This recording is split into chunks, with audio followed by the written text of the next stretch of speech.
What's up, y'all? It's Coach here. Hope everybody's doing well. Welcome back to Coach's Classroom. Today, I want to talk about this concept of knowing yourself. And when I talk about self, I'm talking about three specific concepts that all fit together. And I call them the three selves. So go ahead, grab you a pen and paper, write this down, do what you need to do to make sure that you are grasping this concept, right? So as we talk about the three selves, we talk about self-concept, how you view yourself, self-esteem, how you feel about yourself, and self-efficacy, the belief in what you can do. Or in other words, how you think is how you feel, and how you feel is how you act. And it's super important to understand how these things are intertwined. I often talk to my middle schoolers about the things that affect their character. What are the things that help you to grow into the person that you truly want to be, right? And I ask them, when you look in the mirror, what do you see, right? Even today, I asked my middle schoolers this week, I asked my middle schoolers this question. What is one thing that you love about yourself, and what is one thing that you know you want to change? And many of them struggled with being able to talk about what they love about themselves. And I think there's a reason for that. You know, this world has like I said, this world has a strange way of making you feel like your goals and dreams aren't important. And so when someone is required to think highly of themselves, the world has a way of saying, no, don't be too conceited, right? You're supposed to be humble. You're supposed to not think too highly of yourself, right? And this causes us not to live up to expectations. This causes us not to live the type of life that we truly want to live, not to put out into the world what we truly want to put out because we're so concerned with what the world's going to say if we put ourselves all the way out there. If we put all of our energy into what we're doing, how might the world respond? And so today I want to talk about how did we get to that point? And it starts with our self-concept, okay? Now, self-concept is how you view yourself. And so when you think about looking into the mirror, what do you see? Not how do you feel about what you see, what is it that you actually see, right? And so when I look in the mirror, right, I see a confident black male. I see a father. I see an educator. I see a husband, right? I see a community leader. I see a motivator. These are the things that I see because I affirm my existence on a daily basis. I remind myself that God has put me on this earth for a reason. And so that controls how I view myself. Say, how I view myself. Say, self-concept, how I view myself. See, I want you to understand that how you view yourself is shaped by your life experiences, right? When someone says, oh, that's my little baseball player right there, you begin to look at yourself as a little baseball player, right? When mom says, my beautiful little girl, right? Young lady, the little girl starts to see themselves as beautiful, right?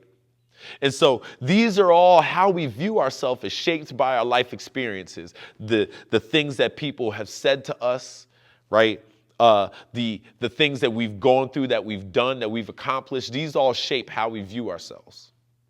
Then, after we've shaped how we view ourselves, that view of yourself then develops a feeling, right? That's what we call self-esteem, right?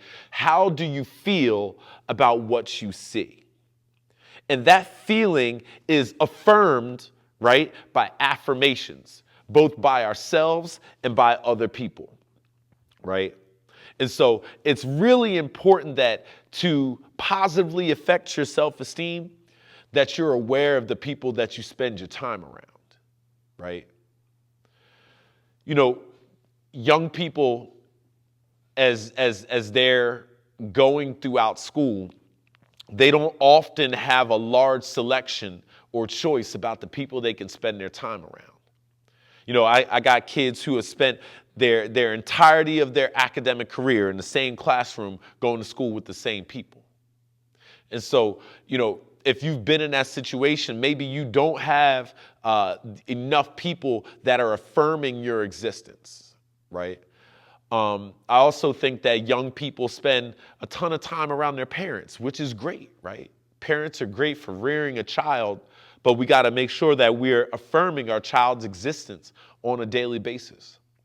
One of the things I did when I was younger, when my daughter was younger, is I had a few things that I did to affirm her existence. The first one is I would say, you're beautiful, you're amazing, you're special, and you're loved. And so she would say that back to me, I'm beautiful, I'm amazing, I'm special, and I'm loved. But then I also had this little song that I always sing to her when she's upset. It goes, Daddy loves you, Daddy loves you, Daddy loves you, ooh, ooh, ooh, ooh. Some of y'all, if you know Baloo from, I think, Winnie the Pooh, right?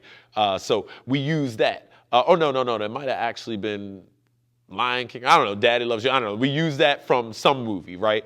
But I do that because I want her to have a way to affirm her own existence. When I'm upset, I can remember that Daddy loves me. When I'm upset, I remember that the Father loves me.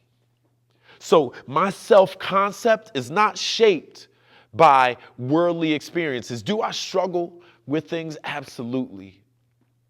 But I've also taken the time to remember and reflect. Listen, God has got a plan for me.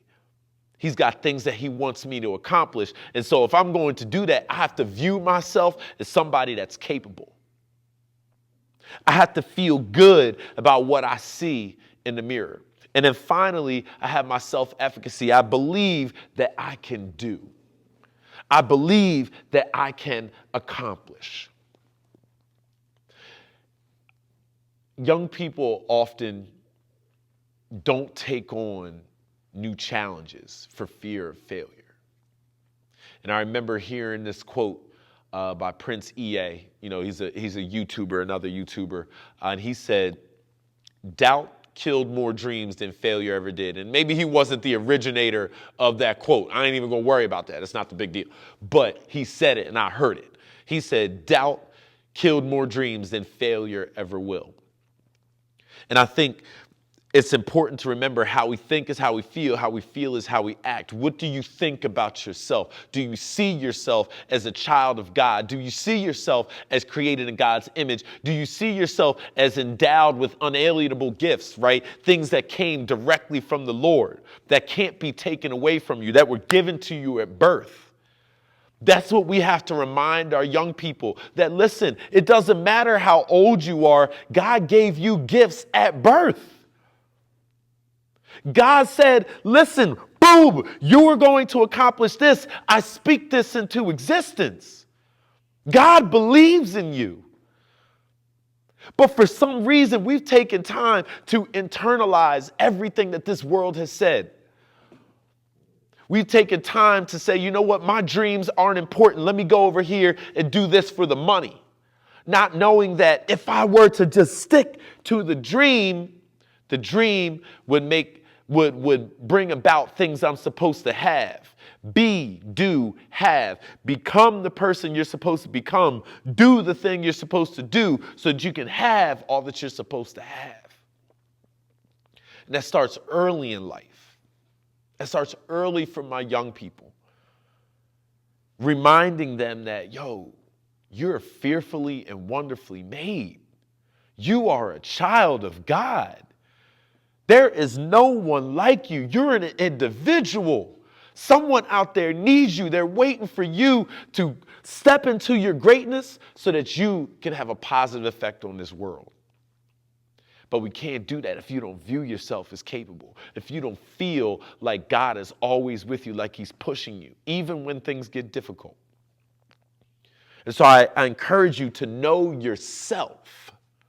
Know that your image, who you see, is created by God, is an individual, has uniqueness like no other. That's the first thing.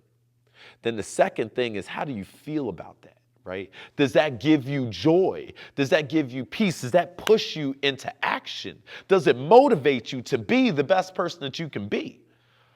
See, me knowing that I'm a child of God, knowing that I can empower young people to be the best version of themselves, has me right here talking to you on this channel. Hoping that you will take what I'm learning, what I'm giving you, what you're learning on this page, and go put it into action. That's my goal. And then finally, again, once you believe, then you feel, now you can go do, right? Now I have this feeling that God is with me, that God is providing for me, that he's pushing me. Now I'm motivated. Now I take that motivation, that strong sense of I can, and I go do it. And the most important thing is do it while the feeling is strong. When you feel that deep emotion to go do something, go do it. That's God. That's God telling you. Right before I created this video, I had a deep feeling of, yo, you got to sit on this stool. You got to turn that camera on and you got to speak to the people. I feel that deep connection right now. That's why I'm talking to you. That's why I feel passionate like I do right now. So I want you to remember your three selves. Self-concept, how you view yourself. What do you see when you look in the mirror? Self-esteem, how do you feel about what you see? And then self-efficacy, do you believe that you can do it? These three things will help to push you over the edge and help to lead you into a life that you truly desire, one that you feel like you're doing the things that God has put on your heart. So y'all, thanks for checking in to Coach's Classroom. This is Coach reminding you to focus. You know why? Because finding ourselves creates unlimited success. Peace.